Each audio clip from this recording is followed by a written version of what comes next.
Dad didn't even look at me when he said it. Fork in hand, smile sharp as a blade, he announced it to the table like he was reading a weather report.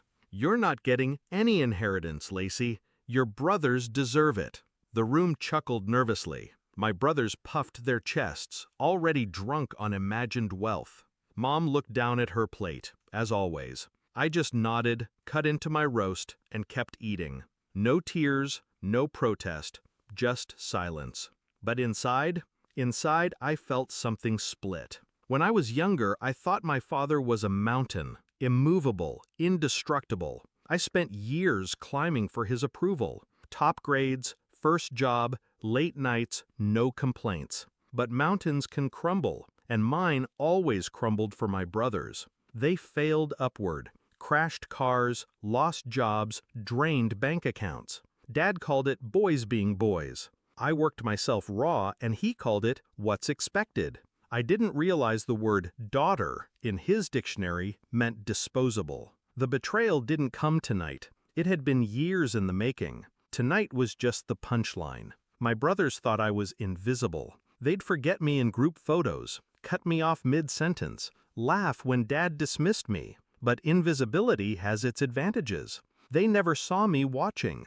I saw how Dad rewrote wills like grocery lists. I saw how my brothers leaned on his money like toddlers clinging to crutches. And I saw how fragile their little kingdom really was. That was the night I stopped trying to be their daughter and started becoming something else entirely. I didn't rage. I calculated. Every smirk, every slight, every time Dad told me family means sacrifice, it became fuel. I poured that fuel into work, into deals, into risks they thought were too much for a girl. And slowly, brick by brick, I built something they couldn't touch. Startups, investments, property, one success stacked onto another, until I wasn't just surviving them, I was surpassing them, silently, patiently, like a shadow growing in the corner of their perfect little house. Tonight, at that dinner table, I kept my mask in place, chewed my food slowly, nodded at their mockery, played the quiet role they'd written for me. Then my nephew gasped.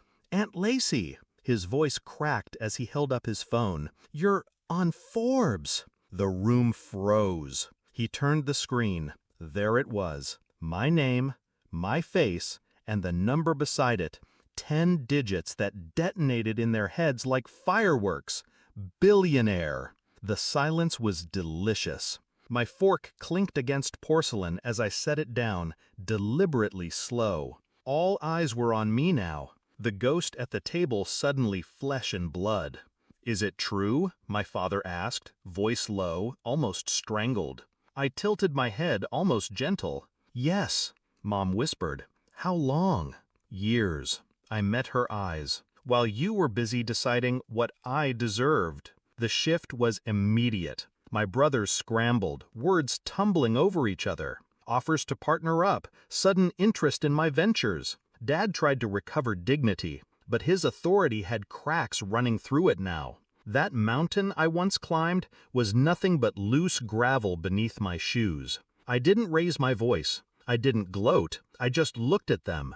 These men who once dictated the value of my existence, and let them drown in the weight of my silence. Revenge doesn't always come as fire. Sometimes it comes as absence. I left them no lifeline, no promises, no seat at my table. Just the truth, that the daughter they dismissed had outgrown them.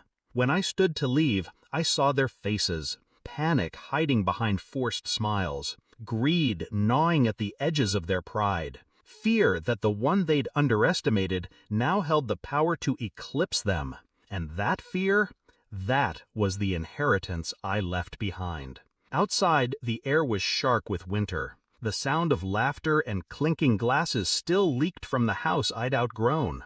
I walked to my car, heels crunching on ice, the sky above me wide and endless. For the first time, I wasn't chasing their approval. I wasn't waiting for permission to exist. I had built my own mountain, and from its peak, their kingdom looked very small. So when people ask me if I ever got revenge, I tell them this: I didn't need to destroy them. I just needed to let them see me rise. Because sometimes the cruelest justice isn't taking something away. It's showing them they never had the power to give it in the first place.